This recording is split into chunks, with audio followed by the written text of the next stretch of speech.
제2장 타락론. 인간은 누구나 악을 버리고 선을 따르려는 본심의 지향성을 가지고 있다. 그러나 모든 인간은 자기도 모르게 어떠한 악의 세력에 몰리어 본심이 원하는 선을 버리고 원치 않는 악을 행하게 된다. 이러한 악의 세력 가운데서 인류의 죄악사는 연면이 계속되고 있다. 기독교에서는 이 악의 세력의 주체를 사탄이라고 한다. 인간이 이 사탄의 세력을 청산하지 못하는 것은 사탄이 무엇이며 또 그것이 어떻게 해서 사탄이 되었는가 하는 그 정체를 알지 못하고 있기 때문이다. 그러므로 인간이 이 악을 발본색원함으로써 인류 죄악사를 청산하고 선의 역사를 이루기 위하여는 먼저 사탄이 사탄된 동기와 경로와 그 결과를 밝히 알지 않으면 아니 되는 것이다. 이러한 문제를 해명하기 위하여 우리는 타락론을 알아야 한다. 제1절 죄의 뿌리. 이제까지 인간 속에 깊이 그 뿌리를 박고 취임 없이 인간을 죄악의 길로 몰아내고 있는 죄의 뿌리가 무엇인가 하는 것을 안 사람은 한 사람도 없었다.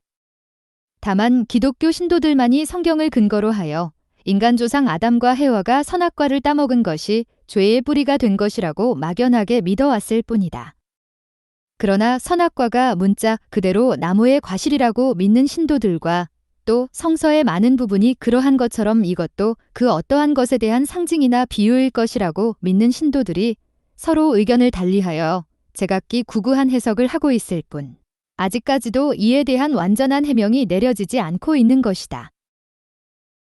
생명나무와 선악을 알게 하는 나무 많은 기독교 신도들은 오늘에 이르기까지 아담과 해와가 따먹고 타락되었다는 선악과가 문자 그대로 어떠한 나무의 열매인 줄 알고 있었다.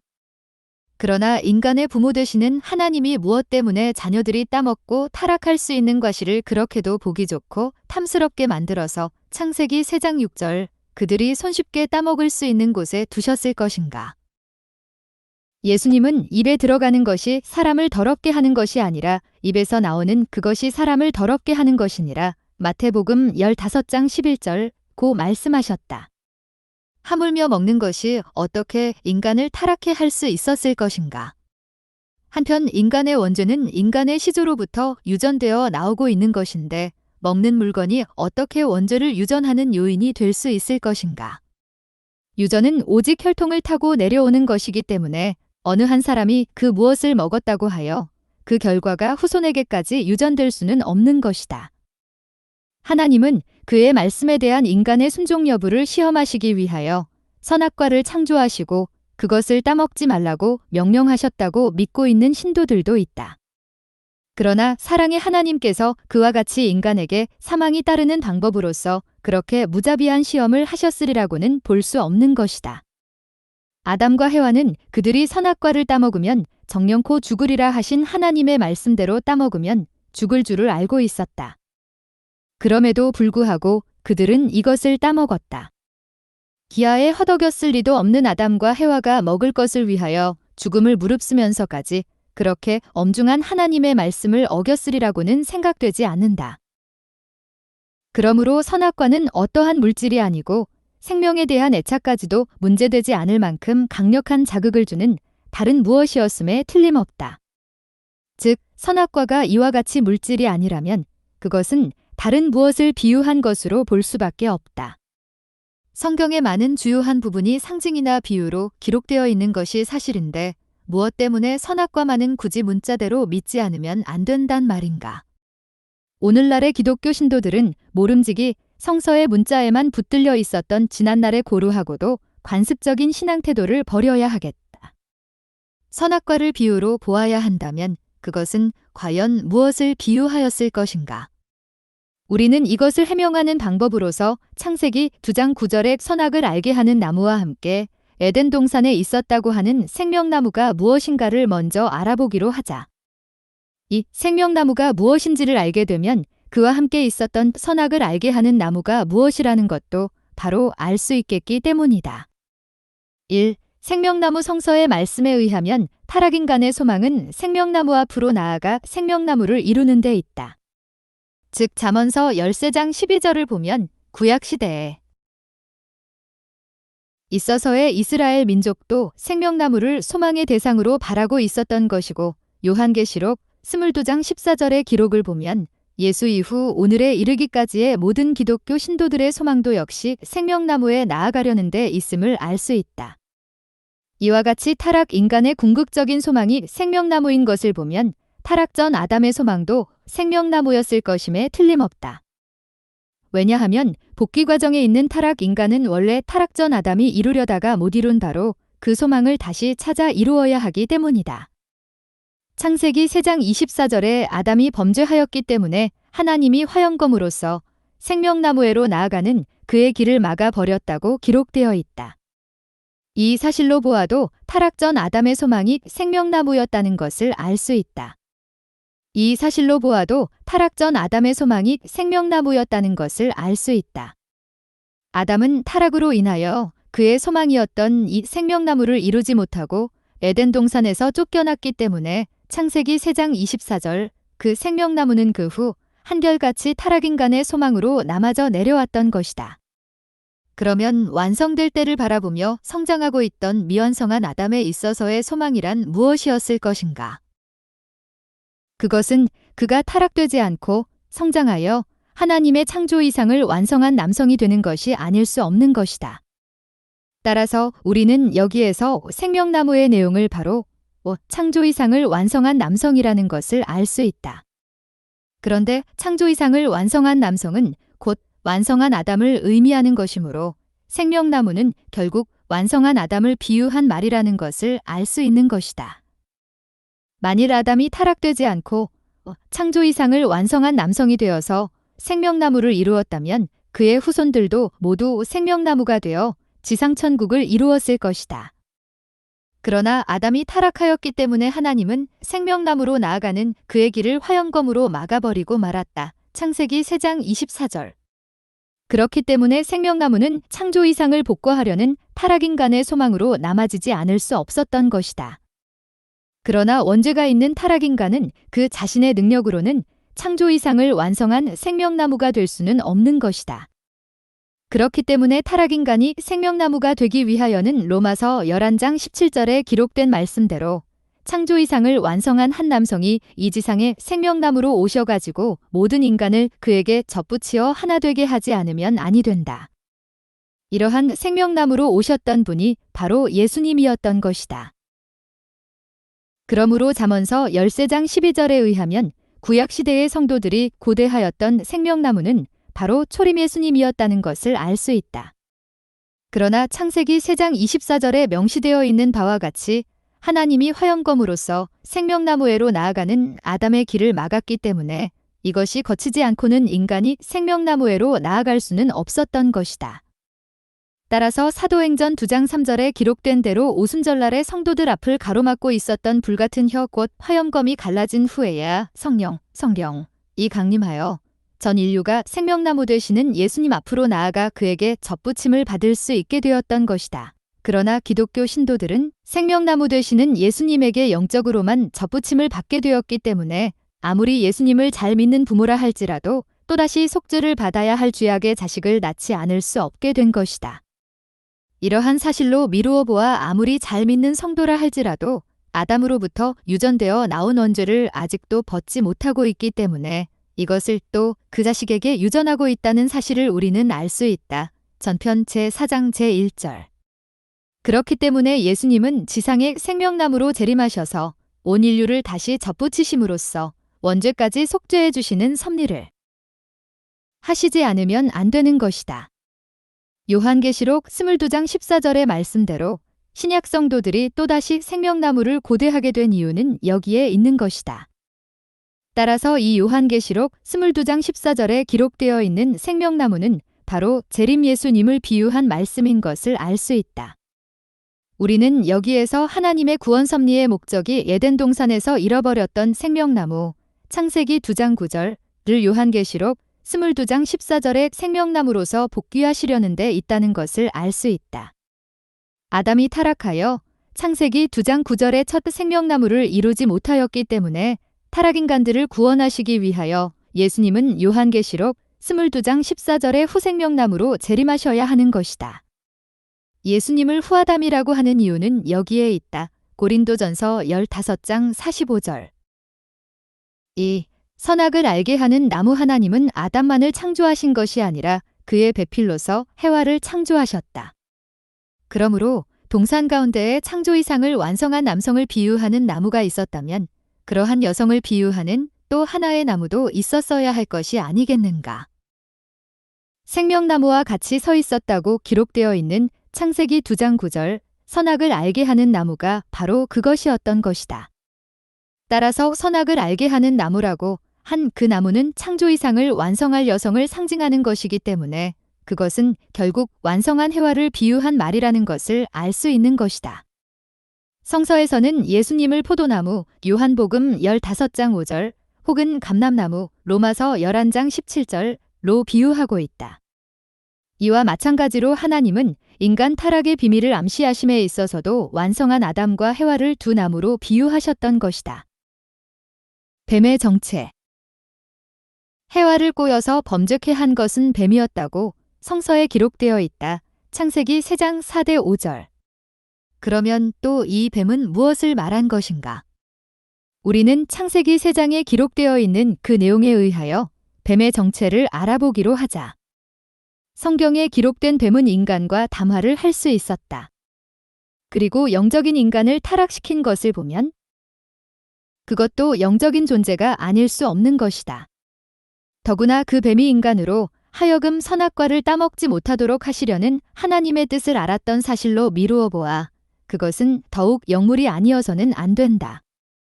또 요한계시록 12장 9절을 보면 하늘에서 큰 용이 땅으로 내쫓기니 옛뱀 곧 마귀라고도 하고 사탄이라고도 한다고 기록되어 있는데 이 옛뱀이 바로 에덴 동산에서 해와를 꼬인 그 뱀이라는 것은 두말할 필요도 없다. 그런데 이 뱀이 하늘로부터 내쫓겼다고 하였으니 하늘에 있었던 그 옛뱀이 영물이 아니고 무엇이겠는가. 한편 이 뱀을 마귀요 사탄이라고 하였는데 이 사탄은 인간이 타락된 이후 오늘에 이르기까지 항상 인간의 마음을 악의 방향으로 이끌어 나온 것이 사실이니 그것은 영물이 아닐 수 없는 것이다. 이렇듯 사탄이 영물인 것이 사실이라면 사탄으로 표시된 뱀이 영물임을 말할 것도 없다. 성서에 나타나 있는 이러한 사실로 보아 해와를 꼬인 뱀은 동물이 아니고 어떠한 영적인 존재였다는 것을 우리는 알 수 있는 것이다. 그러면 이처럼 뱀으로 비유한 영물이 과연 창세 전부터 있었던 것인가? 그렇지 않으면 이것도 피조물 중에 하나였던가 하는 것이 문제가 되는 것이다. 만일 뱀이 창세 전부터 하나님과 대립된 목적을 가지고 있었던 존재라면 피조세계에서 벌어지고 있는 선악의 투쟁은 불가피한 것으로서 영속할 수밖에 없다. 따라서 하나님의 복귀 섭리는 결국 헛수고로 돌아가 버리고 말 것이며 모든 존재가 하나님 한 분으로부터 창조되었다는 이론론은 깨어지고 말 것이다. 그렇기 때문에 뱀으로 비유한 이 영물은 원래 선을 목적으로 창조되었던 어떠한 존재가 타락되어 사탄이 되었다고 보지 않을 수 없는 것이다. 그러면 하나님이 창조하신 영적인 존재로서 인간과 담화를 할 수 있고 하나님의 뜻을 알 수 있으며 또 그 소재가 하늘이었고 한편 또 그것이 만일 타락되어 악한 존재로 전락하게 되는 경우 시간과 공간을 초월하여 인간의 심령을 지배할 수 있는 능력을 가질 수 있는 조건을 구비한 존재는 과연 무엇일 것인가? 천사 이외에는 이러한 조건을 구비한 존재가 없으므로 우선 그 뱀은 천사를 비유한 것이라고 보지 않을 수 없는 것이다. 그런데 베드로후서 2장 4절을 보면 하나님이 범죄한 천사를 용서치 아니하시고 어두운 지옥에 던져두셨다고 하는 기록이 있다. 이 말씀은 인간을 꼬여가지고 범죄하였던 뱀을 곧 천사라는 사실을 결정적으로 입증하여 주고 있는 것이다. 뱀은 혀끝이 둘로 갈라져 있다. 따라서 그것은 한 혀로 두 말을 하고 한 마음으로 이중의 생활을 하는 자의 표상이 되는 것이다. 또 뱀은 자기의 먹을 것을 몸으로 꼬아서 먹기 때문에 이것은 자기 이익을 위하여 남을 유혹하는 자의 표상이 된다. 그러므로 성서는 인간을 꼬인 천사를 뱀으로 비유하였던 것이다. 천사의 타락과 인간의 타락. 우리는 위에서 인간을 꼬여 타락해 한 뱀이 바로 천사였으며 이 천사가 범죄하여 타락됨으로써 사탄이 되었다는 사실을 알았다. 그러면 다음으로 우리는 천사와 인간이 어떠한 죄를 저질렀는가 하는 것을 알아보기로 하자. 1. 천사의 범죄. 유다서 한 장 6절에서 7절에 또 자기 지위를 지키지 아니하고 자기 처소를 떠난 천사들을 큰 날의 심판까지 영원한 결박으로 흑암에 가두셨으며 소돔과 고모라와 그 이웃 도시들도 저희와 같은 모양으로 간음을 행하며 다른 색을 따라가다가 영원한 불의 형벌을 받음으로 거울이 되었느니라고 기록되어 있는 것으로 보아 우리는 천사가 간음으로 타락되었다는 사실을 알 수 있다. 그런데 간음이란 혼자서는 행할 수 없는 범행이다. 따라서 우리는 에덴 동산에서 행하여진 천사의 간음에 있어 그 대상이 되었던 존재가 무엇이었던가를 알아볼 필요가 있는 것이다. 이것을 알기 위하여 우리는 먼저 인간은 어떠한 죄를 저질렀던가 하는 것을 알아보기로 하자. 이 인간의 범죄 창세기 2장 25절을 보면 범죄하기 전 아담 해와는 몸을 가리지 않은 채로도 부끄러워하지 않았다. 그러나 그들이 타락한 후에는 벗은 것을 부끄럽게 생각하여 무화과나무 잎으로 하체를 가리었다. 창세기 3장 7절. 만일 선악과라고 하는 어떠한 과실이 있어서 그들이 그것을 따먹고 범죄를 하였다면 그들은 필시 손이나 입을 가리었을 것이다. 왜냐하면 인간은 허물을 가리는 것이 그 본성이기 때문이다. 그런데 그들은 손이나 입을 가리지 않고 하체를 가리었었다. 따라서 이 사실은 그들의 하체가 허물이 되었기 때문에 그것을 부끄럽게 생각하였었다는 것을 드러내고 있는 것이다. 이로써 우리는 그들이 하체로 범죄하였다는 사실을 짐작할 수 있는 것이다. 욥기 31장 33절에는 내가 언제 아담처럼 내 죄악을 품에 숨겨 허물을 가리었었던가라고 기록되어 있다. 그런데 아담은 타락한 후 그의 하체를 가리었던 것이다. 이 사실은 곧 아담이 가리었던 그의 하체가 허물이었다는 것을 말해주고 있는 것이다. 그러면 아담의 하체가 어찌하여 허물이 되었을 것인가? 그것은 말할 것도 없이 아담이 하체로서 범죄하였기 때문이다. 인간이 타락되기 전에 세계에 있어 뻔히 죽을 줄 알면서 저지를 수도 있었던 행동은 무엇이었을 것인가? 그것은 사랑 이외에 다른 것이 있을 수 없는 것이다. 생육하고 번식하라 창세기 1장 28절 하신 하나님의 창조 목적은 사랑으로 인하여서만 이루어질 수 있는 것이었다. 따라서 하나님의 창조 목적을 두고 볼 때 사랑은 가장 귀하고 가장 거룩한 것이 아닐 수 없었던 것이다. 그럼에도 불구하고 인간들이 역사적으로 사랑의 행동을 천시하여 온 것은 그것이 바로 타락의 원인이 되었었기 때문이다. 여기에서 우리는 인간도 또한 음란으로 말미암아 타락되었다는 사실을 알 수 있는 것이다. 3. 천사와 인간과의 행음 우리는 위에서 밝힌 바 인간이 천사의 꼬임에 빠져 타락되었다는 사실과 인간이나 천사는 모두 행음으로 말미암아 타락되었다는 사실과 그 위에는 피조세계에 있어서 영적인 존재로서 서로 어떠한 정적인 관계를 맺을 수 있는 존재는 인간과 천사 외에 아무것도 없다는 사실 등을 결부하여 볼 때 인간과 천사와의 사이에 행음 관계가 성립되었으리라는 것은 쉽게 긍정할 수 있는 것이다. 그런데 요한복음 8장 44절에는 너희는 너희 아비 마귀에게서 났으니 너희 아비의 욕심을 너희도 행하고자 하느니라고 기록되어 있다. 그리고 요한계시록 12장 9절에서는 마귀는 곧 사탄이요 사탄은 곧 인간을 꼬인 옛뱀이라고 명시하였다. 이러한 성구들로 미루어 보면 인간은 마귀의 후손이요 따라서 사탄의 후손이기 때문에 결국 뱀의 후손이 되는 것이다. 그러면 인간은 어떤 경위로 타락한 천사 즉 사탄의 후손이 되었는가? 이것은 인간의 조상이 천사와 행음함으로 말미암아 모든 인간이 사탄의 혈통에서 태어나게 되었기 때문이다. 이와 같이 타락한 인간은 하나님의 혈통이 아니고 사탄의 혈통으로서 태어났기 때문에 로마서 8장 23절에는 성령의 처음 익은 열매를 받은 우리까지도 속으로 탄식하여 친자식이 못되고 양자 될 것 곧 우리 몸의 구속을 기다리느니라고 기록되어 있는 것이다. 또 마태복음 3장 7절에는 세례 요한이 유대인들을 보고 독사의 자식 즉 사탄의 자식이라고 질책하였고 마태복음 23장 33절에는 예수님이 유대인들을 보시고 뱀들아 독사의 새끼들아 너희가 어떻게 지옥의 판결을 피하겠느냐고 책망하신 기록이 있다. 이러한 성서의 기록을 중심 삼고 볼 때 우리는 천사와 인간 사이에 행음 관계가 있어서 그것이 타락의 원인이 되었다는 사실을 알 수 있는 것이다. 선악과 우리는 위에서 선악을 알게 하는 나무가 해와를 비유한 것이라는 사실을 밝힌 바 있다. 그러면 또 선악과는 무엇을 말하는 것인가? 그것은 해와의 사랑을 의미하는 것이다. 과목이 과실에 의하여 번식되는 것과 같이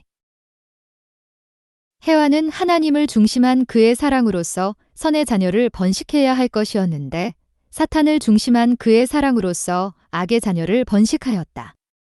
해와는 이와 같이 그의 사랑으로서 선의 열매도 맺을 수 있고 또한 악의 열매도 맺을 수 있었던 성장 기간을 통하여서 완성되도록 창조되었던 것이다.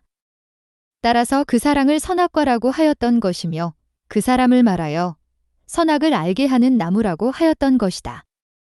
그러면 선악과를 따먹었다는 것은 무엇을 의미하는 것인가? 우리가 그 무엇을 먹는다는 것은 그것을 가지고 자기의 피와 살이 되게 한다는 것을 의미하는 것이다. 해와는 하나님을 중심한 선의 사랑으로 선과를 따먹고 선의 피와 살을 받아 선의 혈통을 번식해야 할 것이었다. 그런데 그는 사탄을 중심한 악의 사랑으로 악과를 따먹고 악의 피와 살을 받아 악의 혈통을 번식하여 죄악의 사회를 이루었던 것이다. 따라서 해와가 선악과를 따먹었다고 하는 것은 그가 사탄, 천사를 중심한 사랑에 의하여 서로 혈연관계를 맺었다는 것을 뜻하는 것이다. 창세기 3장 14절을 보면 하나님은 타락한 천사를 저주하시어 배로 다니고 또 종신토록 흙을 먹으리라고 하셨다. 다리로 다니지 못하고 배로 다닌다는 것은 천사가 창조 본연의 활동을 하지 못하고 비참해진다는 것을 뜻하는 것이고 흙을 먹는다는 것은 하늘로부터 쫓겨남으로 말미암아 이사야 14장 12절, 요한계시록 12장 9절 하나님으로부터의 생명의 요소를 받지 못하고 죄악의 세계에서 악의 요소를 받으면서 살아간다는 것을 의미하는 것이다. 죄의 뿌리 우리는 성서에서 밝혀진 바에 의하여 죄의 뿌리는 인간 시조가 과실을 따먹은 데 있는 것이 아니라 뱀으로 표시된 천사와 불륜한 혈연관계를 맺은 데 있다는 것을 알게 되었다. 따라서 그들은 하나님의 선의 혈통을 번식하지 못하고 사탄의 악의 혈통을 번식하게 되었던 것이다. 한편 또 우리는 다음과 같은 사실로 미루어서 인간의 죄의 뿌리가 음란에 있었다는 것을 더욱 명백히 알 수 있게 되는 것이다. 죄의 뿌리가 혈연적인 관계로 이루어졌기 때문에 이 원죄는 자자손손에게 유전되어 왔다. 그리고 죄를 벗으려고 하는 종교마다 간음을 가장 큰 죄로 규정하여 왔으며 이것을 막기 위하여 금욕생활을 강조하여 온 것이니 이것도 죄의 뿌리가 음란에 있음을 의미하는 것이다. 또 이스라엘 민족이 하나님의 선민이 되기 위한 속죄의 조건으로서 할례를 행하였던 것은 죄의 뿌리가 음란에 의하여 악의 피를 받아들인 데 있었기 때문에 타락인간의 몸으로부터 그 악의 피를 뽑는다는 조건을 세워서 성별하기 위함이었다.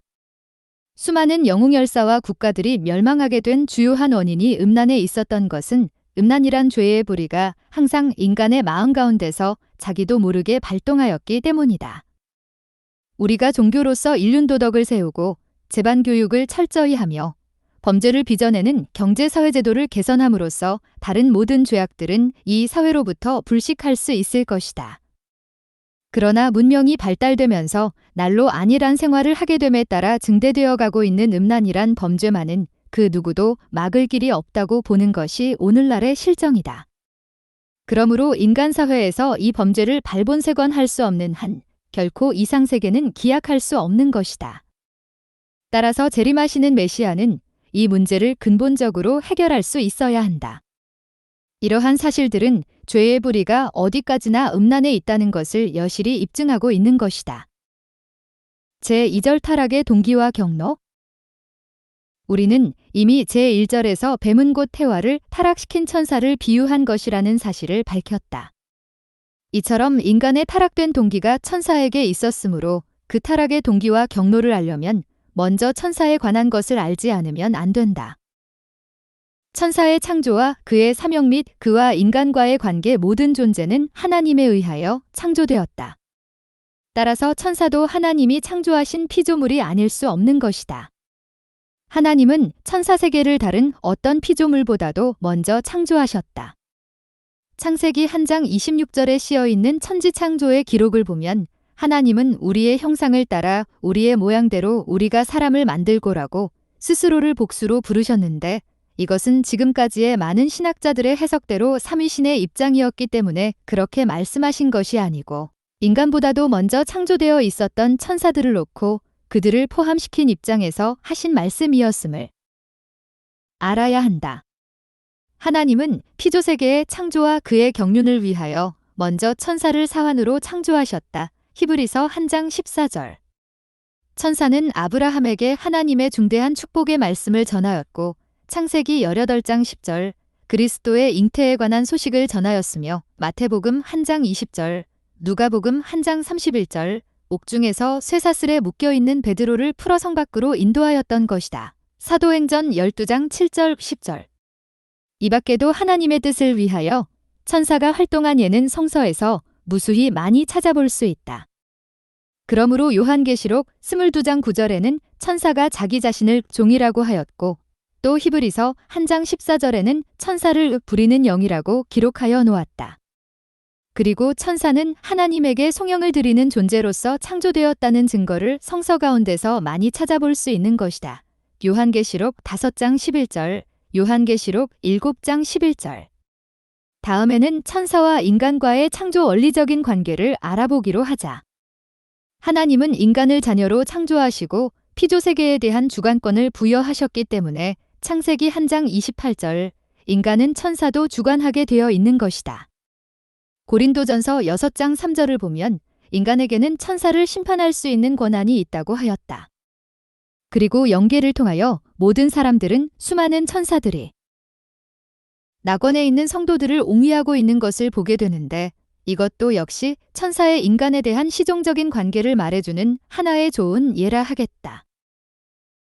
영적 타락과 육적 타락 하나님은 영적인 부분과 육적인 부분으로서 인간을 창조하셨기 때문에 타락에 있어서도 영육 양면의 타락이 성립된 것이다.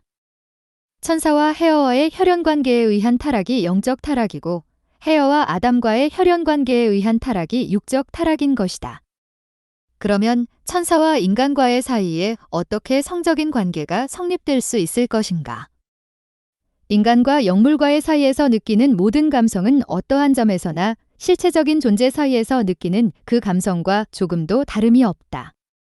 그러므로 인간과 천사와의 성적 타락은 사실상 가능한 것이다. 한편 우리는 다음과 같은 사실을 통하여서도 위에서 말한 내용을 더욱 확실하게 이해할 수 있게 된다.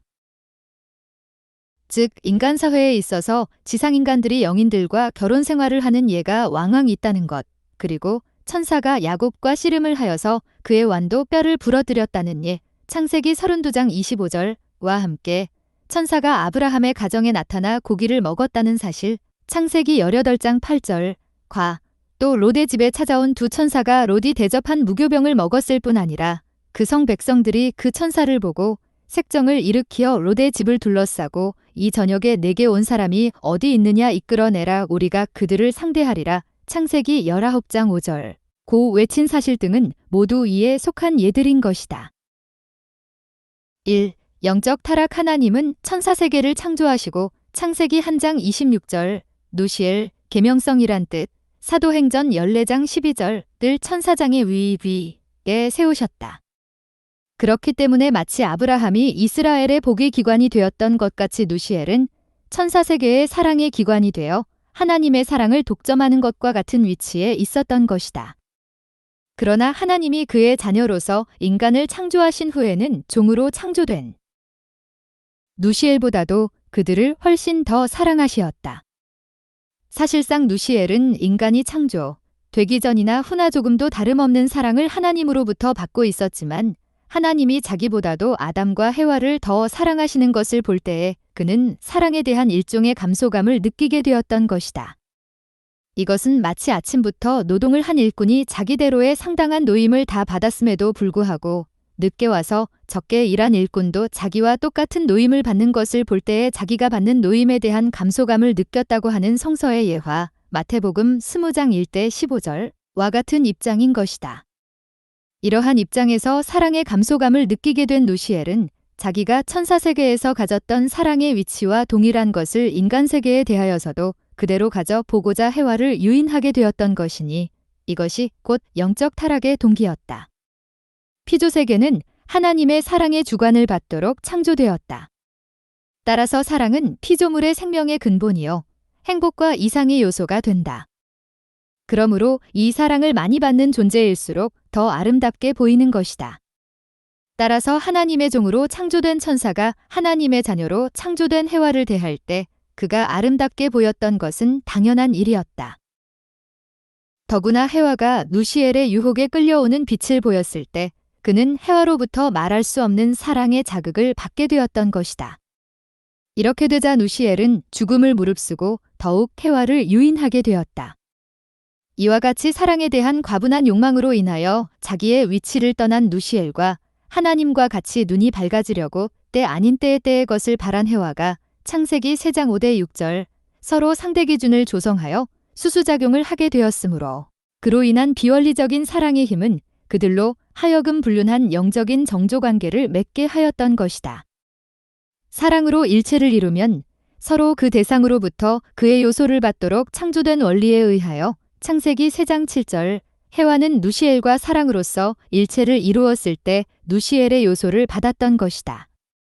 즉 첫째로 그는 누시엘로부터 창조 목적에 대한 배치로 말미암아 양심은 가책에서 오는 공포심을 받았고 둘째로는 자기가 본래 대해야 할 창조 본연의 부부로서의 상대자는 천사가 아니고 아담이었다는 사실을 감득할 수 있는 새로운 지혜를 그에게서 받게 되었던 것이다. 당시 해와는 아직도 미완성기에 있었다. 따라서 그 자체로서는 이미 완성기에 처해 있었던 천사장에 비하여 지혜가 성숙하지 못하였기 때문에 그는 천사장으로부터 그 지혜를 받게 되었던 것이다. 당시 해와는 아직도 미완성기에 있었다. 따라서 그 자체로서는 이미 완성기에 처해 있었던 천사장에 비하여 지혜가 성숙하지 못하였기 때문에 그는 천사장으로부터 그 지혜를 받게 되었던 것이다. 이 육적 타락 아담과 해와는 완성하여서 하나님을 중심하고 영원한 부부를 이루어야 할 것이었다. 그런데 해와가 미완성기에서 천사장과 불륜한 혈연 관계를 맺은 후 다시 뒤미쳐 아담과 부부의 관계를 맺었기 때문에 아담도 역시 미완성기에서 타락되었다. 이렇게 때 아닌 때에 사탄을 중심 삼고 아담과 해와 사이에 이루어진 부부관계는 그대로 육적 타락이 되고 말았던 것이다. 위에서 언급한 바와 같이 해와는 천사장과의 영적인 타락에서 양심의 가책으로부터 온 공포심과 자기의 원리적인 상대가 천사장이 아니고 아담이라는 것을 깨닫게 된 새로운 지혜를 얻게 되었던 것이다. 여기에서 해와는 그제서나마 자기의 원리적 상대인 아담과 일체를 이룸으로써 하나님 앞에 다시 서고 또 타락으로 인하여 오게 된 공포심을 면할 수 있기를 바라는 마음에서 아담을 유인하게 되었으니 이것이 육적 타락의 동기가 되었던 것이다. 이때의 불륜한 정조관계에 의하여 천사장과 일체를 이루었던 해와는 아담에 대하여 천사장의 입장에 서게 되었던 것이다. 따라서 하나님이 사랑하시는 아담은 해와의 눈에 매우 아름답게 보여졌다. 그리하여 해와에게 있어 아담은 그로 말미암아서만 하나님 앞으로 돌아갈 수 있는 유일한 소망의 대상이었던 것이다. 그래서 해와는 자기를 유혹하였던 천사장과 똑같은 입장에서 아담을 유혹하였다. 아담이 누시엘과 같은 입장에 서 있었던 해와와 상대 기준을 조성하여 수수작용을 함으로써 일어났던 비원리적인 사랑의 힘은 아담으로 하여금 창조 본연의 위치를 떠나게 하여 마침내 그들은 육적인 불륜한 정조관계를 맺게 되었던 것이다. 아담은 해와와 일체를 이룸으로써 해와가 누시엘로부터 받았던 모든 요소를 그대로 이어받게 된다. 그리고 이 요소는 다시 그 후손에게로 연면이 유전되어 내려온 것이다. 해와는 타락되었다 할지라도 만일 아담이 타락된 해와를 상대하지 않고 완성되었더라면 완성한 주체가 그대로 남아있기 때문에 그 대상인 해와 하나에 대한 복귀 섭리는 대단히 용이했을 것이다. 그러나 아담마저 타락하였기 때문에 사탄의 혈통을 계승한 인류가 오늘날까지 번식하여 내려온 것이다. 제3절 사랑의 힘과 원리의 힘 및 믿음을 위한 계명. 사랑의 힘과 원리의 힘으로 본 타락 인간은 원리로서 창조되어 원리 궤도에 의하여 생존하도록 창조되었다. 그렇기 때문에 원리의 힘 그 자체가 인간을 원리 궤도에서 탈선케 하여 타락시킬 수는 없다. 이것은 마치 레일이나 기관에 고장이 없는 한 기차가 스스로 궤도를 탈선할 수 없는 것과 마찬가지다. 그러나 그 기차도 그가 달리는 힘보다도 더욱 강한 외력이 그와 방향을 달리하여 부딪혀 올 때는 탈선될 수밖에 없다. 이와 마찬가지로 인간도 그 자신을 성장케 하는 원리의 힘보다도 더욱 강한 그 어떠한 힘이 그와 목적을 달리하여 부딪혀 올 때는 타락될 수밖에 없는 것이다. 그런데 이 원리의 힘보다도 더욱 강한 힘이 곧 사랑의 힘이다. 그러므로 미완성기에 있어서의 인간은 그 비원리적인 사랑의 힘으로 인하여 타락될 가능성이 있었던 것이다. 그러면 왜 원리의 힘보다도 사랑의 힘이 더 강하여서 미완성기에 있어서의 인간이 목적을 달리한 그러한 사랑의 힘에 부딪힐 때 그로 인하여서 타락될 수도 있게 되었던가? 창조원리에 의하면 하나님의 사랑은 3대상 사랑에 의하여 3대상 목적을 완성한 사위기대의 주체적인 사랑을 말한다. 따라서 하나님의 사랑이 없이는 인간 창조의 목적인 사위기대가 이루어지지 않는 것이므로 사랑은 인간의 행복과 생명의 근원이 된다. 하나님은 원리로서 창조된 인간을 사랑으로 주관하셔야 하므로 그 사랑이 사랑답기 위하여는 사랑의 힘은 원리의 힘보다도 더 강하지 않으면 안 된다. 만일 사랑의 힘이 원리의 힘보다 약하다면 하나님은 원리로서 창조된 인간을 사랑으로 주관할 수 없으며 따라서 인간은 하나님의 사랑보다도 원리를 더 추구하게 될 것이다. 예수님이 제자들을 진리로서 세워가지고 사랑으로서 구원하고자 하셨던 이유는 바로 여기에 있었다. 믿음을 위한 계명을 주신 목적. 하나님이 아담과 해와에게 따먹지 말라는 믿음을 위한 계명을 주신 목적은 어디에 있었을 것인가? 그것은 사랑의 힘이 원리의 힘보다 강하므로 아직 미완성기에서 하나님의 직접적인 사랑의 주관을 받을 수 없는 아담과 해와가 만일 천사장의 상대적인 입장에 서게 되면 목적을 달리하는 그 비원리적인 사랑의 힘에 의하여 타락될 가능성이 있었기 때문이다. 천사장의 비원리적인 사랑의 힘이 아무리 강하다 하더라도 그들이 하나님의 계명을 따라 천사를 상대하지 않고 하나님과만 상대 기준을 조성하여 수수작용을 하였더라면 그 비원리적인 사랑의 힘은 작용할 수 없었기 때문에 그들은 결코 타락되지 않았을 것이었다. 그러나 그들이 그 계명을 지키지 않고 천사장과 상대 기준을 조성하여 그와 수수작용을 하였기 때문에 그 불륜한 사랑의 힘은 그들을 탈선케 하였던 것이다. 미완성기에 있었던 인간에게 이러한 계명을 주셨던 것은 단순히 그들로 하여금 타락하지 않도록 하시기 위하여서만은 아니었다. 그것은 그 밖에 또 인간이 그 자신의 책임 분담으로서 그 말씀을 믿고 스스로 완성함으로써 하나님의 창조성을 담게 하여 만물에 대한 주관성을 가지게 하시기 위함이기도 하였다. 그리고 이 계명을 천사장에게 주시지 않고 인간에게 주셨던 것은 하나님의 자녀의 입장에서 천사까지도 주관해야 할 인간의 창조 원리적인 자격과 위신을 세워주시기 위함이었다. 믿음을 위한 계명이 필요한 기간. 그러면 하나님이 인간 조상에게 따먹지 말라고 하셨던 믿음을 위한 계명은 언제까지라도 필요한 것이었던가? 사랑을 중심하고 볼 때 하나님의 제2축복. 완성은 아담과 해와가 하나님의 사랑을 중심 삼고 부부를 이루어 그 자녀가 번성함으로써 창세기 1장 28절 하나님의 사랑에 의한 직접적인 주관을 받는 것을 말하는 것이다. 그러므로 인간이 완성되면 따먹는 것은 원리적인 것으로서 허용되도록 창조되어 있었던 것이다. 사랑의 힘은 원리의 힘보다 강하기 때문에 아담과 해와가 완성되어 하나님을 중심하고 부부를 이룸으로써 그 절대적인 사랑의 힘에 의하여 하나님의 직접적인 주관을 받게 되면 이 절대적인 부부의 사랑의 힘을 끊을 자나 그것을 끊을 힘은 없으므로 그들은 절대로 타락될 수 없다.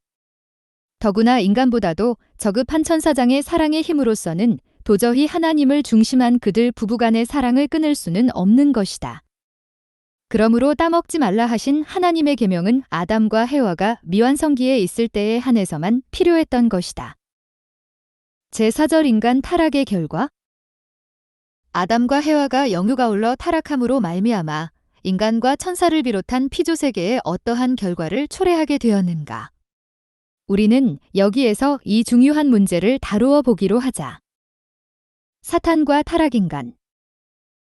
타락한 천사장 누시엘을 사탄이라고 한다는 것은 이미 위에서 논술한 바 있다. 누시엘과 인간 조상이 혈연 관계를 맺어 일체를 이루었기 때문에 사탄을 중심한 사위기대가 이루어지면서 인간은 사탄의 자녀가 되고 말았다.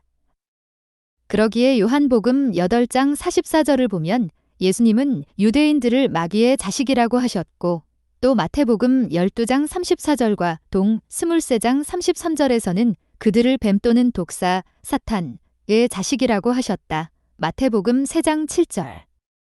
한편 또 로마서 8장 23절에는 처음 익은 열매된 우리들도 속으로 탄식하여 양자되기를 고대한다고 기록되어 있는데, 이것은 인간 조상의 타락으로 말미암아 모든 사람들이 하나님의 혈통을 이어받지 못하고 사탄의 혈통을 이어받았기 때문이다. 아담과 해와가 완성되어서 하나님을 중심하고 사위기대를 이루었다면 그때 하나님 주권의 세계가 이루어졌을 것이었다. 그러나 그들이 미완성기에 타락되어 사탄을 중심하고 사위기대를 이루었기 때문에 이 세계는 사탄 주권의 세계가 되고 만 것이다. 그러므로 요한복음 12장 31절에는 사탄을 세상의 임금이라고 하였고, 또 고린도후서 4장 4절에서는 사탄을 세상의 신이라고 하였다. 이렇게 되어 사탄은 피조세계의 주관주로 창조된 인간을 주관하게 되었으므로 그는 피조세계까지도 주관하게 되었다. 그러므로 로마서 8장 19절에는 피조물에 고대하는 바는 하나님의 아들들에 나타나는 것이니라고 기록되어 있다. 이것은 만물이 완성된 인간의 주관을 받지 못하고 사탄의 주관을 받고 있기 때문에 그 사탄을 물리치고 자기들을 주관해 줄 수 있는 창조 본연의 인간들이 나타나기를 바란다는 뜻이다. 인간 세계에 대한 사탄의 활동. 사탄은 욥을 하나님 앞에 참소하듯이 욥기 1장 9절, 항상 모든 인간을 하나님 앞에 참소하여 지옥으로 끌어가려 하고 있다. 그러나 사탄도 그의 대상을 취하여서 상대 기준을 조성하여 수수작용을 하지 않고는 사탄적인 활동을 할 수는 없는 것이다. 사탄의 대상은 영계에 있는 악영인들이다. 그리고 이 악영인들의 대상은 지상에 있는 악인들의 영인체이며 지상에 있는 악인들의 영인체의 활동 대상은 바로 그들의 육신의 활동으로 나타나는 것이다. 그러므로 누가복음 22장 3절에는 사탄이 가룟유다에게 들어갔다고 하였고, 또 마태복음 16장 23절을 보면 예수님은 베드로를 가리켜 사탄이라고 하셨다. 한편 이러한 악영인체를 마귀의 사자라고 한 기록도 있는 것이다. 마태복음 25장 41절. 지상천국을 복구한다는 것은 전 인류가 사탄과의 상대 기준을 완전히 끊고 하늘과의 상대 기준을 복구하여 수수작용을 함으로써 사탄이 전혀 활동할 수 없게 된 세계를 이루는 것을 말한다. 말세에 이르러서 사탄을 무적행에 가둔다고 하신 말씀은 바로 사탄의 상대자가 없어짐으로 사탄이 활동할 수 없게 된다는 것을 의미하는 것이다. 인간이 사탄과의 상대 기준을 끊고 더욱 나아가서 고린도전서 6장 3절의 말씀대로 그들을 심판하기 위하여서는 사탄이 사탄된 죄상과 그 정체를 알아가지고 하나님 앞에 사탄을 참소할 수 있어야 한다. 그런데 하나님은 천사와 인간을 창조하심에 있어서 그들에게 자유를 부여하셨기 때문에 이를 복구하시는 데 있어서도 강제로 하실 수는 없다. 그러므로 인간은 어디까지나 자기의 자유의지에 의한 책임 분담으로써 말씀을 찾아 세워가지고 사탄을 자연 굴복시켜야만 창조 본연의 인간으로 복구될 수 있는 것이다. 하나님은 이러한 원칙에 의하여 섭리하시기 때문에 복귀 섭리 역사는 이처럼 오랜 세월에 걸쳐 연장을 거듭해 내려오게 된 것이다. 목적성으로 본 선과 악. 선과 악에 대한 정의는 이미 창조 원리 중 창조 본연의 가치에서 논한 바 있다. 이제 우리는 그 목적성으로 본 선악의 내용을 알아보기로 하자. 아담과 해와가 그들에게 부여된 사랑으로서 하나님을 중심하고 사위기대를 조성하였다면 그들은 선의 세계를 이루었을 것이었다. 그러나 그들은 이와 목적을 반대로 한 사랑으로서 사탄을 중심하고 사위기대를 조성하였기 때문에 악의 세계를 이루고 말았다. 그러므로 선과 악은 동일한 내용의 것이 상반된 목적을 지향하여 나타난 결과를 두고 하는 말임을 알 수 있다. 우리가 흔히 악이라고 생각해온 인간의 성품도 그것이 하나님의 뜻을 목적 삼고 나타나면 선이 되는 예를 얼마든지 찾아볼 수 있다. 이제 그에 대한 예를 들어보자. 우리가 흔히 죄라고 생각하는 욕망은 원래 하나님으로부터 부여된 창조 본성이었던 것이다. 왜냐하면 창조 목적은 기쁨에 있고 기쁨은 욕망을 채울 때 느껴지는 것이기 때문이다. 따라서 만일 인간에게 욕망이 없다면 동시에 기쁨도 있을 수 없는 것이다.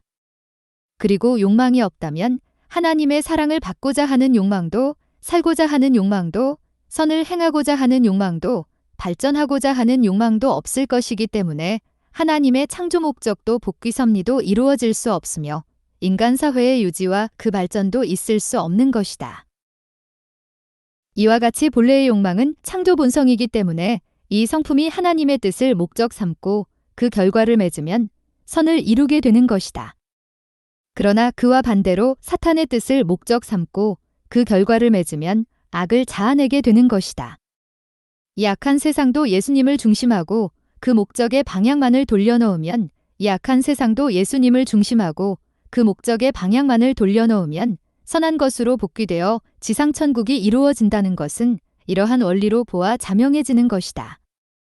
따라서 복귀 섭리는 사탄의 목적을 지향하고 있는 이 타락 세계를 하나님의 창조 목적을 이룬 지상천국으로 그 방향성을 바꾸어 나아가는 섭리라고도 볼 수 있는 것이다. 복귀 섭리의 성격이 그렇기 때문에 이 섭리의 과정에 있어서 다루어지는 선의 기준은 절대적인 것이 아니고 어디까지나 상대적인 것이다. 왜냐하면 어떤 특정한 시대를 놓고 볼 때 그 시대의 주권자의 이념이 지향하는 목적에 순응하면 선이 되고 그 목적에 반대하면 악이 되지만 한번 그 시대와 주권자가 바뀌어 그 이념이 달라지게 되면 동시에 그의 목적도 달라지고 따라서 선과 악의 기준도 달라지기 때문이다.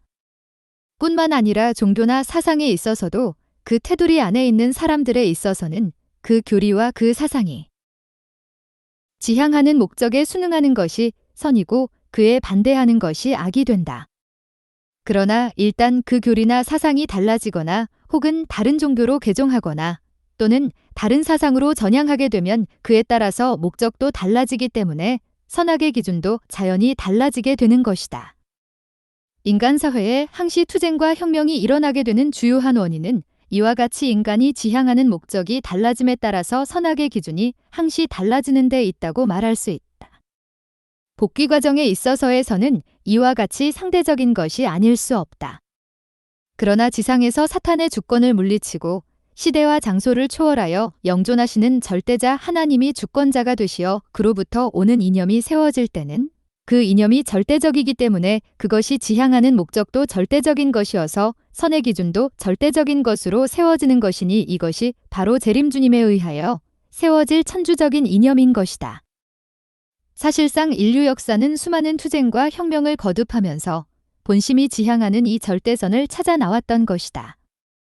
따라서 타락된 인간 사회에 있어서의 투쟁과 혁명은 이 절대적인 목적을 추구하여 절대적인 선의 세계를 이룩할 때까지 계속될 수밖에 없는 것이다.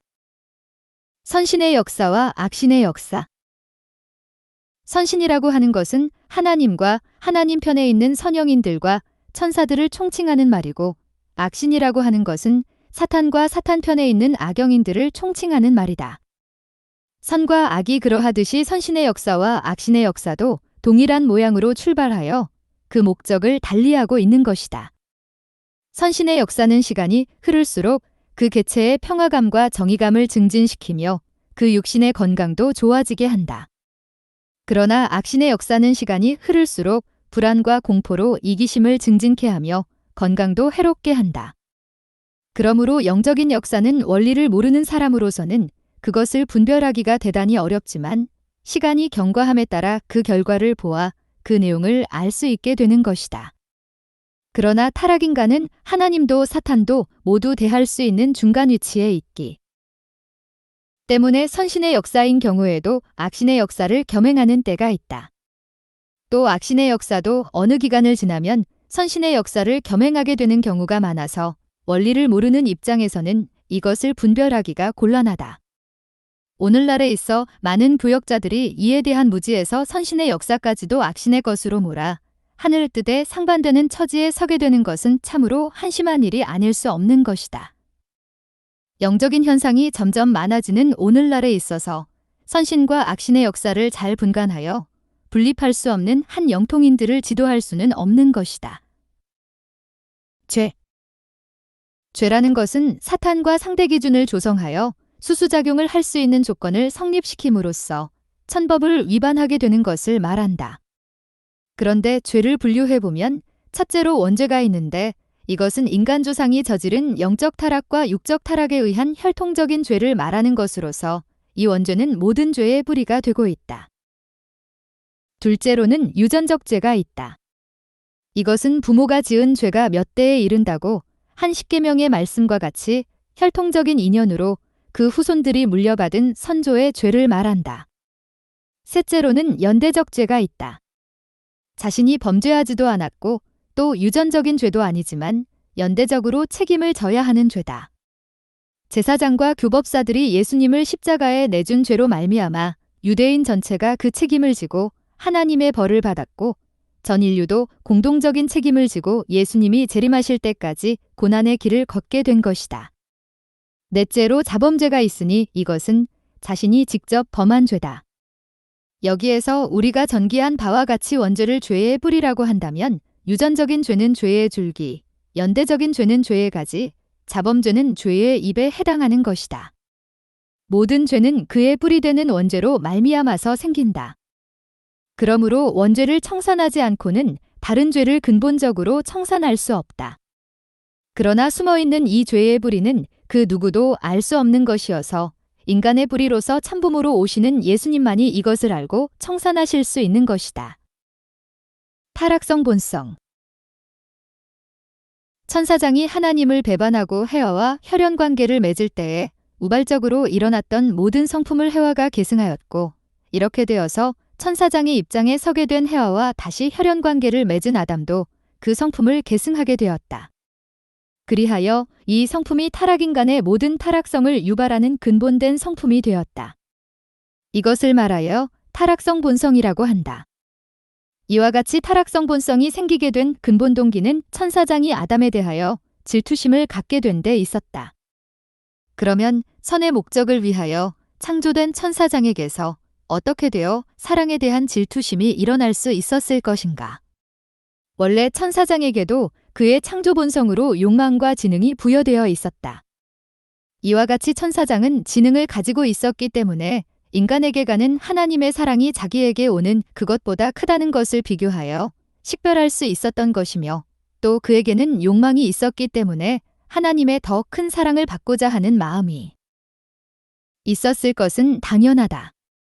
그리고 이러한 마음은 자동적으로 질투심을 일으킬 수 있었던 것이다. 따라서 이러한 질투심은 창조 본성으로부터 유발되는 불가피한 부산물로서 마치 빛으로 말미암아 생기는 물체의 그림자와 같은 것이라고도 할 수 있는 것이다. 그러나 인간이 완성되면 이러한 부수적인 욕망으로 인하여서는 결코 타락될 수 없는 것이다. 왜냐하면 이러한 욕망을 충당할 때에 느껴지는 일시적인 만족감보다도 그 욕망을 충당함으로써 일어나는 자기 파멸에 대한 고통이 더 클 것을 실감하게 됨으로써 그러한 범행은 감행할 수 없기 때문이다. 그리고 창조 목적을 완성한 세계는 마치 사람 하나의 모양과 같이 서로 유기적인 관계를 가지는 조직 사회이기 때문에 개체의 파멸은 곧 전체적인 파멸을 초래하게 되는 것이다. 따라서 전체의 파멸을 방임하지 않는다. 이와 같이 창조 목적을 완성한 세계에 있어서의 창조 본성으로부터 일어나는 부수적인 욕망은 인간의 발전을 가져오게 하는 요소는 될지언정 결코 타락의 요인이 될 수는 없는 것이다. 타락성 본성을 대별하면 넷으로 가를 수 있는데 첫째는 하나님과 같은 입장을 취하지 못하는 것이다.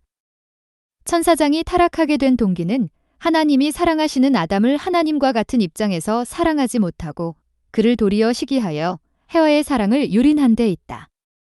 군왕이 사랑하는 신하를 그의 동료가 그 군왕과 같은 입장에서 같이 사랑하지 못하고 시기하는 성품은 바로 이런 타락성 본성에서 나오는 것이다. 둘째로 자기의 위치를 떠나는 것이다. 누시엘은 하나님의 사랑을 더 받기 위하여 천사 세계에서 가졌던 것과 동일한 사랑의 위치를 인간 세계에 있어서도 가지려 하였던 불의한 욕망으로 인하여 자기의 위치를 떠나 타락하게 되었다. 불의한 감정으로 자기의 분수와 위치를 떠나 행동하는 것은 모두 이러한 타락성 본성의 발로인 것이다. 셋째는 주관성을 전도하는 것이다. 인간의 주관을 받아야 할 천사가 거꾸로 해와를 주관하였고 또 아담의 주관을 받아야 할 해와가 거꾸로 아담을 주관하게 된 데서 타락의 결과가 생겼던 것이다.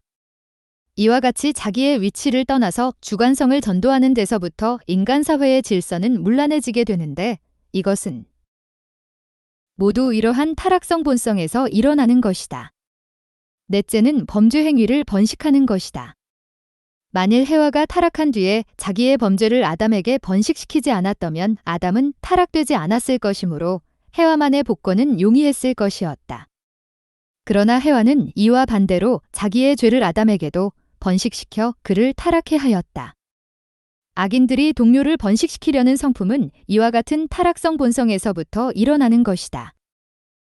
제5절 자유와 타락. 자유의 원리적 의의.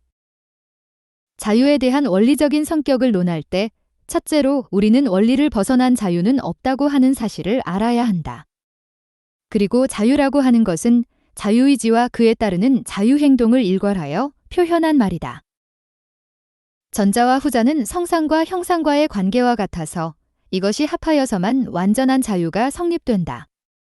그러므로 자유의지가 없는 자유행동은 있을 수 없는 것이며 자유행동이 따르지 않는 자유의지도 완전한 것이 될 수는 없는 것이다.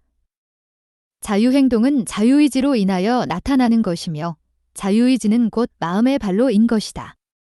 그런데 창조 본연의 인간에 있어서는 하나님의 말씀 곧 원리를 벗어나서 그 마음이 움직일 수 없기 때문에 원리를 벗어난 자유의지나 그로 인한 자유행동은 있을 수 없는 것이다. 그러므로 창조 본연의 인간에 있어서는 원리를 벗어난 자유란 있을 수 없는 것이다. 둘째로 책임 없는 자유는 없다. 원리에 의하여 창조된 인간은 그 자신의 자유의지로서 그의 책임 분담을 완수함으로써만 완성된다. 따라서 창조 목적을 추구하여 나아가는 인간은 항상 자유의지로서 자기의 책임을 행하려 하기 때문에 책임 없는 자유는 있을 수 없는 것이다. 셋째로 실적 없는 자유는 없다. 인간이 자유로서 자신의 책임 분담을 완수하려는 목적은 창조 목적을 완성하여서 하나님을 기쁘시게 해드릴 수 있는 실적을 세우려는 데 있는 것이다. 따라서 자유는 항상 실적을 추구하게 되는 것이므로 실적 없는 자유는 있을 수 없는 것이다. 자유와 인간의 타락. 위에서 상술한 바와 같이 자유는 원리를 벗어나서는 있을 수 없다. 따라서 자유는 스스로의 창조 원리적인 책임을 지게 되며 또 하나님을 기쁘시게 해드리는 실적을 추구하는 것이므로 자유의지에 의한 자유행동은 선의 결과만을 가져오게 되는 것이다. 그렇기 때문에 인간은 자유로 인하여서 타락될 수는 없다. 그러므로 고린도후서 3장 17절에 주의 영이 계신 곳에는 자유함이 있느니라고 말씀하신 것이다. 우리는 이러한 자유를 본심의 자유라고 한다. 아담과 해와가 하나님으로부터 선악과를 따먹지 말라는 권고를 받은 이상 그들은 마땅히 하나님의 간섭이 없이 오직 본심의 자유에 의하여 그 명령을 지켜야 할 것이었다. 그러므로 해와가 원리를 이탈하려 하였을 때 원리적인 책임과 실적을 추구하는 그의 본심의 자유는 그에게 불안과 공포심을 일으키게 하여 원리에서 떠나지 못하도록 하였다. 또 타락된 뒤에 있어서도 이 본심의 자유는 하나님 앞으로 돌아가도록 작용하였던 것이다. 따라서 인간은 이러한 작용을 하는 본심의 자유로 인하여 타락될 수는 없다. 인간의 타락은 어디까지나 그의 본심의 자유가 지향하는 힘보다도 더 강한 비원리적인 사랑의 힘으로 말미암아 그 자유가 구속되었던 데 기인한다. 결국 인간은 타락으로 인하여 자유를 잃어버리게 된 것이다. 그러나 타락한 인간에게도 이 자유를 추구하는 본성만은 그대로 남아있기 때문에 하나님은 그 자유를 복귀하는 섭리를 하실 수 있는 것이다. 역사가 흐를수록 인간이 자기의 생명을 희생시켜가면서까지 자유를 찾으려는 심정이 고조되어 가는 것은 인간이 사탄으로 인하여 잃어버렸던 이 자유를 복귀해 나아가고 있는 증거인 것이다. 그러므로 인간이 자유를 찾는 목적은 자유의지에 의한 자유행동으로 원리적인 책임과 실적을 세워서 창조 목적을 완성하려는 데 있는 것이다. 자유와 타락과 복고. 천사는 인간을 시종하도록 창조되었다. 따라서 인간이 천사를 대하는 것은 어디까지나 인간의 자유에 속한 문제인 것이다. 그런데 천사에게 유혹을 당하던 때의 해와는 아직도 지적으로나 심정적으로나 미완성기에 있었다. 따라서 해와가 천사의 유혹에 의하여 지적으로 미혹되고 심정적으로 혼돈되어 유인을 당하게 되었을 때에 그는 책임과 실적을 추구하는 본심의 자유로 말미암아 일어나는 불안을 느꼈으나 보다 더 큰 천사와의 사랑의 힘에 의하여 타락선을 넘고 말았다. 해와가 아무리 천사를 자유로이 대하였다 하더라도 따먹지 말라 하신 하나님의 계명만을 믿고 천사의 유혹의 말에 상대하지 않았더라면 천사와의 비원리적인 사랑의 힘은 발동할 수 없었을 것이므로 그는 결코 타락하지 않았을 것이었다. 그러므로 자유가 해와로 하여금 천사를 상대하게 하여 타락선까지 끌고 나갔던 것은 사실이지만 타락선을 넘게 한 것은 어디까지나 자유가 아니고 비원리적인 사랑의 힘이었던 것이다. 인간은 천사에 대해서도 자유로서 대하도록 창조되었기 때문에 해와가 누시엘을 대하게 되어 그와 상대 기준을 조성함으로 수수작용을 하게 되었을 때 그 비원리적인 사랑의 힘으로 말미암아 그들은 타락하였던 것이다. 그러나 이와 반대로 타락인간도 자유로서 하나님의 상대적인 입장에 설 수 있기 때문에 진리의 말씀을 따라 하나님과 상대 기준을 조성하여 수수작용을 하게 되면 그 원리적인 사랑의 힘으로 말미암아 창조 본성을 복귀할 수 있는 것이다. 위에서 언급한 바와 같이 인간이 본성적으로 자유를 부르짖게 되는 것은 이와 같이 하여서 창조 본성을 복구하려는 본심의 자유의 지향성이 있기 때문인 것이다. 인간은 타락으로 말미암아 무지에 떨어져 하나님을 모르게 됨에 따라서 그의 심정도 모르게 되었다. 그러므로 인간의 의지는 이 무지로 말미암아 하나님이 기뻐하시는 방향을 취할 수 없게 되었던 것이다. 그러나 타락인간에 있어서는 복귀섭리의 시대적인 혜택에 의하여 신령, 내적인지, 과진리, 외적인지 가 밝혀짐에 따라 창조 목적을 지향하는 본심의 자유를 찾으려는 심정도 복귀되어 왔고 그에 따라서 하나님에 대한 심정도 점차로 복귀되어 그 뜻대로 살려는 의지도 높아가는 것이다. 또 그들은 이와 같이 자유를 복귀코자 하는 의지가 고조됨에 따라서 이를 실현할 수 있는 사회 환경을 요구하지 않을 수 없는 것이다. 그러나 그 시대의 환경에 자유를 찾는 그 시대의 인간들의 욕망을 충족시킬 수 없을 때 필연적으로 사회혁명이 일어나게 마련이다. 18세기에 있어서 불란서 혁명은 그 대표적인 예이지만 이러한 혁명은 결국 창조 본연의 자유가 완전히 복구될 때까지 계속되지 않을 수 없는 것이다. 제6절 하나님이 인간 조상의 타락 행위를 간섭하시지 않으니요. 하나님은 전지전능하심으로 인간 조상의 타락 행위를 모르셨을 리가 없는 것이다. 한편 그들이 타락 행위를 감행할 수 없도록 그것을 막을 수 있는 능력이 없으신 것도 아니었다. 그러면 하나님은 왜 그들의 타락 행위를 아시면서도 그것을 간섭하여 막지 않으셨던가? 이것은 아직까지의 인류 역사를 통하여 풀려지지 않은 중대한 문제 중의 하나인 것이다. 우리는 하나님이 인간의 타락 행위를 간섭치 않으신 이유로서 다음의 세 가지를 들 수 있다. 창조원리의 절대성과 완전 무결성을 위하여 창조원리에 의하면 하나님은 인간이 하나님의 창조성을 닮음으로써 하나님이 인간을 주관하시듯이 인간도 만물세계를 주관하도록 창조하였다. 그런데 인간이 하나님의 창조성을 담기 위하여는 인간 자신의 책임 분담을 수행하면서 성장하여 완성하지 않으면 아니 된다. 이러한 성장 기간을 우리는 간접주관권 혹은 원리결 과주관권이라고 한다. 그러므로 인간이 이 주관권 내에 있을 때에는 그들 자신의 책임 분담을 다하도록 하시기 위하여 하나님은 그들을 직접적으로 주관해서는 안 되는 것이다. 그리하여 하나님은 인간이 완성된 뒤에야 그들을 직접 주관하시게 되는 것이다. 만일 하나님이 그들을 직접 주관하실 수 없는 성장 기간에 있어서 그들의 행위를 간섭하시게 되면 인간의 책임 분담을 무시하는 것이 되므로 따라서 인간의 창조성을 부여하시어 만물의 주관주로 세우시려는 창조 원리를 스스로 무시하는 입자에 서시게 된다. 이와 같이 원리가 무시되면 동시에 원리의 절대성과 완전 무결성은 상실되고 마는 것이다. 그런데 하나님은 절대자이시며 완전 무결하신 창조주이시므로 하나님이 세우신 창조 원리도 또한 절대적이며 완전 무결해야 하는 것이다. 그러므로 하나님은 창조 원리의 절대성과 완전 무결성을 위하여 미완성기에 있는 그들의 타락 행위를 간섭하실 수 없었던 것이다. 2. 하나님만이 창조주로 계시기 위하여 하나님은 스스로 창조하신 원리적인 존재와 그 행동만을 간섭하시기 때문에 범죄 행위나 지옥과 같은 자기가 창조하시지 않은 비원리적인 존재나 행동은 간섭하실 수가 없다. 그렇기 때문에 하나님께서 만일 어떠한 존재나 행동을 간섭하시게 되면 간섭을 받은 그 존재나 행동은 벌써 창조의 가치가 부여되어 원리적인 것으로서 인정된 것과 같은 결과에 이르게 되는 거다. 이러한 논리에 입각해 볼 때 만일 하나님이 인간 시조의 타락행위를 간섭하시게 되면 그 타락행위에도 창조의 가치가 부여되어서 그 범죄 행위는 원리적인 것으로서 인정되지 않을 수 없게 된다. 만일 그렇게 되면 하나님이 범죄 행위도 원리적인 것으로서 인정하신다는 또 하나의 새로운 원리를 세우시는 결과를 가져오게 되는 것이다. 그런데 이러한 결과를 가져오게 되는 것은 어디가지나 사탄 때문이므로 그렇게 되면 사탄이 또 하나의 새로운 원리를 창조한 것이 되어 그도 역시 창조주의 입장에 서게 된다.